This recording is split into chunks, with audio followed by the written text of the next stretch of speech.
Hello, Miss Honoree. How are you? I'm awesome. As always, Lucas, how are you? I'm doing fantastic. I'm just glad to be back because we had talked in our last video about how you could use the three stool or three-legged stool model to try and diversify your product family or your product line and generate more benefits for your clients and also generate more benefits for your business. Yep. And naturally, those aren't the only three products that you can do that with. And we had covered courses, books, and workbooks primarily in that conversation. Yeah. But we had obviously matured the conversation to a point where we could talk about other products that are also complementary to your book or to your course that have the same ability to impact your clients and your business in a positive way. And the three that we wanted to talk about today are speaking gigs, workshops, and coaching. And you Yes. have had experience in all three of those areas. I've done coaching and I've done workshops. I've never actually been a paid speaker, so I'm really interested in getting your input on that today. But why don't we talk about the let's talk about speaking. Yeah, let's talk about the speaking gigs first, since Sure. that's going to be the new info. Yeah, so there's a natural progression when you're creating income streams that if you're a speaker, then people will say, you must write a book. Where's your book? Because if you're speaking in the front of the room, you want to sell books at the back of the room, right? You got to have a table in the back of the room and you're signing books and selling books after your speaking gig. So a lot of authors actually enter my ecosystem because they are told you must write a book and they go, I know I must write a book. I don't know what to do. If you have a book and you want to have paid speaking gigs, the good news is as an author, you make more than someone with your exact qualifications with no book. So you're going to Right. make 25 to 50% more. So instead of $10,000, you're going to make 12,000 or even $15,000. So you get to raise your rates the minute you become an author. Hmm.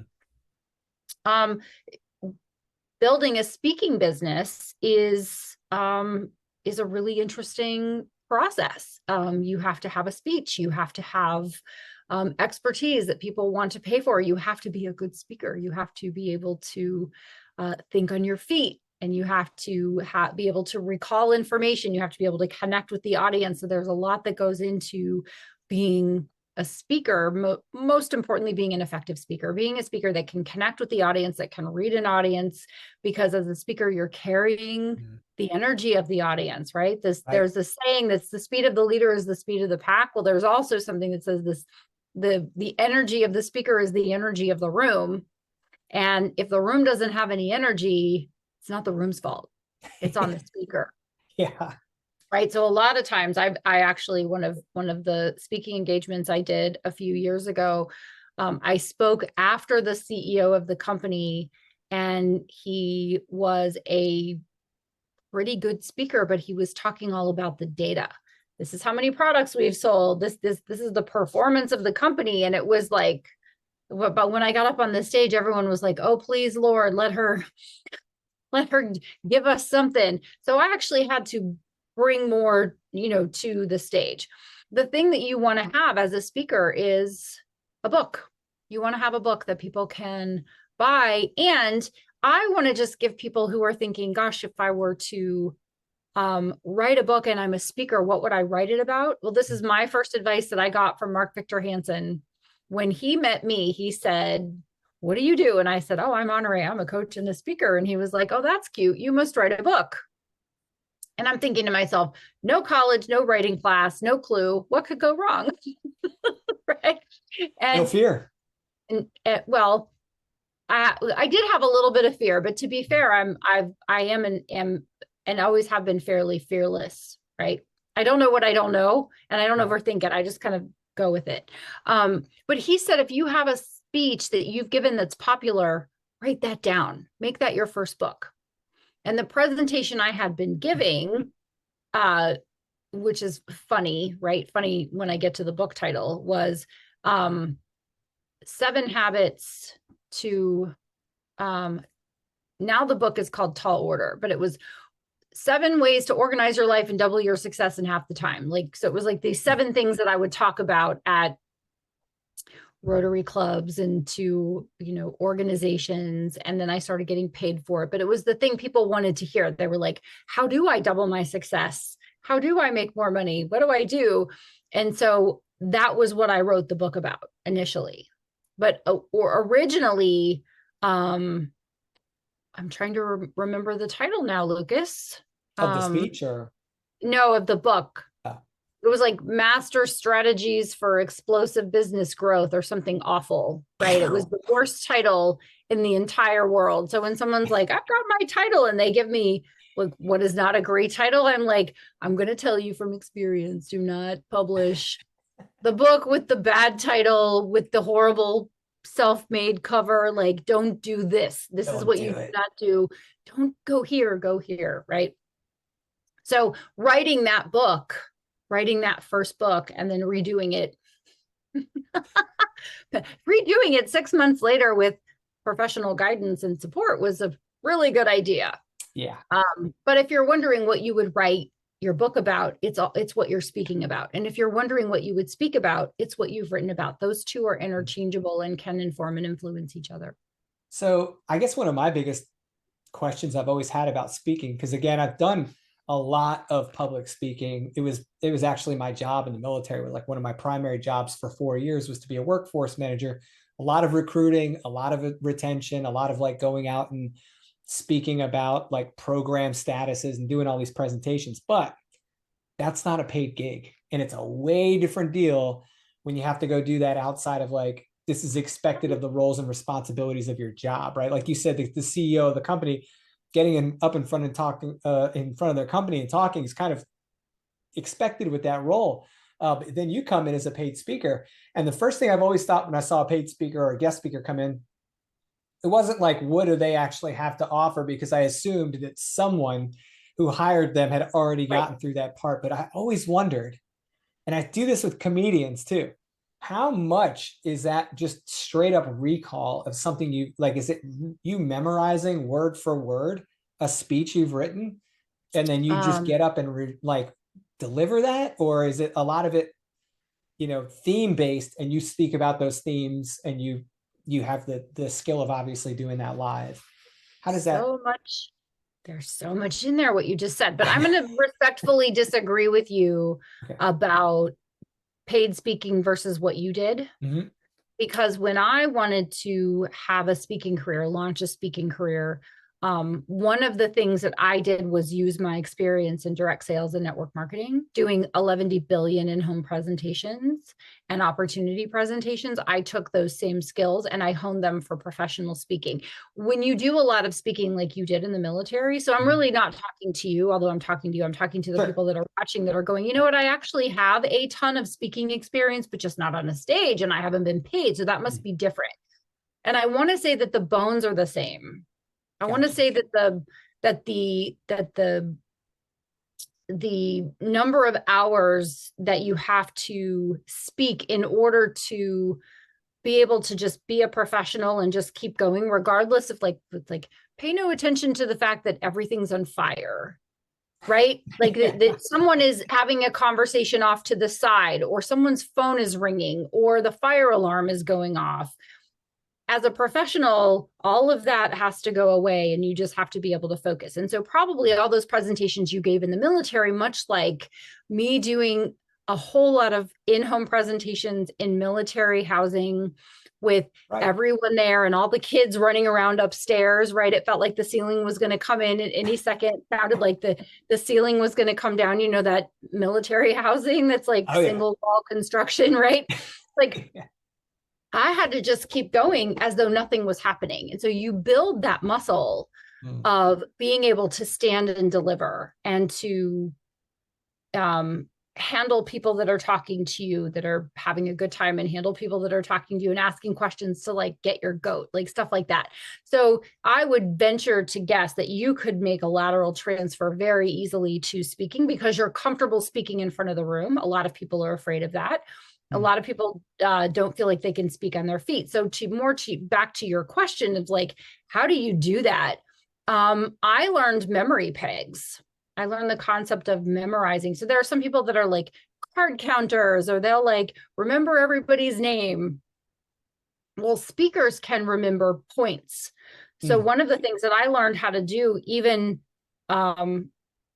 spontaneously, is someone would say, Honoree, our speaker isn't here. Can you talk to people? And I would mm, say, give me a topic in 5 minutes, and I'll jot down the 3 things I'm going to talk about. And as long as I can remember the 3 things, then I can talk about the things because I already know them. And I think that's where you take preparation, meeting, opportunity, meeting, knowledge, and expertise is very helpful. So if someone says to me, Honoree, I have a question about writing a book, I'm like, okay, I've got an answer, because that's my area of expertise. If someone says, I have a question about turning a book into a workbook, I have an answer. If someone says, I want to become a speaker, what are the 3 things you would suggest I do first? I have an answer for that, because it's all up here. I just need the right question. So what a speaker is doing is asking themselves the questions and then preparing the answer. And then if you're doing what is suggested for great speaking, which is sharing your original stories, mm. you already know the story. Yeah. Your family knows the story. They've heard it 57 times. Did I ever tell you about the time yes, you have, but go ahead. Please repeat that story.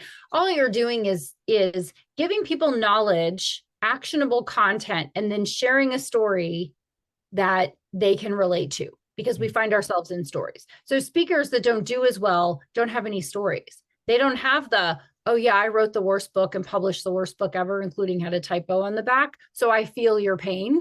So there's no judgment. I just want to help you. Like, that's an effective speaker, is someone who says, I've been where you've been. I know how you feel. And then I did this, right? In sales, we call that feel, felt, found, right? So, oh, I know how you feel. I felt the same way and I found this. So good speakers are able to deliver that deliver great content to audiences in ways that they are related. And PS, don't be boring. Don't speak in a monotone, move around a little bit, have some fun with it, get out of your own head. I worked for a very senior, um, we call them senior executive service in the military. They're basically like admiral and general Okay. level Okay. civilians. Okay. Most, Got it. yeah, most of them are retired, like very senior retired officers. Got it. Uh, for the non-military people in the room, that's kind of how that works. And so they would you usually have a great respect for these people. So this gentleman I worked for, I loved working for him. He was fantastic, but anytime he was the speaker somewhere, I'm like, okay, is there anything else going on that I have like that's really critical that I could be doing for like the admiral or the captain? Because Is as there much as I anywhere else loved I could him, be?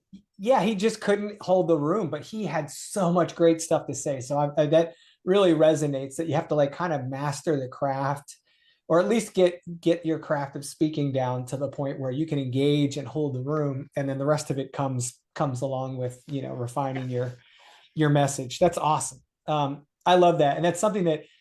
So I guess one last question on the speaker point, and then we'll have to wrap the video. But with with with speaking gigs, like I always feel like there's a very different bend to marketing something like paid speaking than there is with courses and books and other types of products like that. Am I way off base there? I mean, is it a very similar process? Is it a very natural process? How does that kind of come about? Do you market it differently? Like what's the difference there? Is Well, there one? yeah, honestly, it just depends on what kind of speaking you do. Mm. So there's training, Right. which is like, I used to do all day training in service firms, law firms, CPA firms, investment banking firms, those sorts of things. And I did sales training, but we never called it sales training because lawyers and accountants and investment bankers are not salespeople, even though they have to originate business, which is also called sales. So we didn't call it that. We called it business development training, which is the sales training with the different, with the different color of lipstick on. Okay, it's kind of the same. If you're a keynote speaker, then that's a different type of presentation, a different type of client. And then who are you presenting to? Are you presenting to conferences, or are you presenting to organizations? And what are you talking about? So it's really like there are as many ways to speak as there are, and not really, but as many types of lawyers as there are CPAs, right? It's like not all are created equal, right? And so you have to really figure out what it is that you are speaking about, and how are those paid for? How are those speakers engaged? And then do you want to work with a speakers bureau, or do you want to have a speakers bureau in your office? And then who do you speak to, and when do they gather? And how far in advance are they booking their speaker, and what do they pay? And how do you connect to them? Generally, speakers have a one sheet or a speaker reel that someone can watch. I got really blessed and lucky in that the training I did was in-house. And so I got recommended from person to person. And then I got asked to do a TEDx talk, and I did a TEDx talk. So then anytime anyone's ever said, do you have a speaker reel, or do you have some, I'm like, go watch my TEDx talk, and either you love it or you don't love it. I've never had a speaker reel. A lot of professional speakers have speaker reels. I've never had one, but I've been hired off of that TEDx talk many times. It's really good. I mean, it's on YouTube for those that are interested. I'll try to remember to put the link below. But yeah, that's always been very intriguing to me. And I think the way I found myself into speaking when I first retired and didn't really know how else to get started was also one way I really started to expand my brand in the civilian sector pretty quickly, was to get conference presentation gigs. Like, Yes. you know, I would do an abstract for a conference, and they'd pick it up. And the first year I did it, I was like, okay, I'm just going to get one in there. The next year, I'm like, I'm going to try and get 2 or 3 presentations in. Right. We actually did a presentation and a workshop, ended up being kind of the best mix, because we could do the presentation, and then we would pick up additional people for the paid workshop after the presentation. So I would always coordinate with like the conference attendees that we had the presentation 1 or 2 days before the workshop, so we could try and get more people into the workshop. Right. That money goes right into the pocket of that organization, right? Whoever's hosting the event 9 times out of 10. Sometimes we would do them and they would offer to give us a certain percentage, but most of the time, all that money for the workshop was going straight into the organization that was hosting the symposium or the conference or whatever. Yeah. But it was a great business generator for us, because we'd put those people through a workshop. They'd spend 1-2 hours with us, and then they were like, okay, how do I get you to come to my facility and actually do work with us as a consultant or whatever? So I just focused on that part of it. But yeah, that's great advice. And that, like I said, my limited experience was just in like conference settings and those types of presentations. So I really appreciate you sharing that. I mean, very informative, very enlightening. And it's a confidence builder, because like you said, I was shocked by how many people found public speaking to be like one of the top fears. It is. It's like people fear it more than dying for whatever reason. I just was blown away by that, even though I've been very introverted at certain, which is hard to believe, right? But even as a person who has had a lot of time as an introvert, like I did not, I wouldn't have been, I guess, as afraid of public speaking. And I think it's for someone particularly that has to serve other people one-on-one, it's something that they should really consider, because you're already doing so much of that work with other people, like you said. Well, thank you so much for taking the time to explain the public speaking role and how to kind of monetize that in your product line. In the next episode, we'll get into workshops, and then we'll roll into coaching after that, because coaching's got quite a bit behind it. And I can only imagine that you and I are going to have quite a lot to discuss on that topic. So thank you so much for sharing your time with us today, Ms. Honoree. Thank you, Mr. Lucas. All right, we'll see you guys in the next video.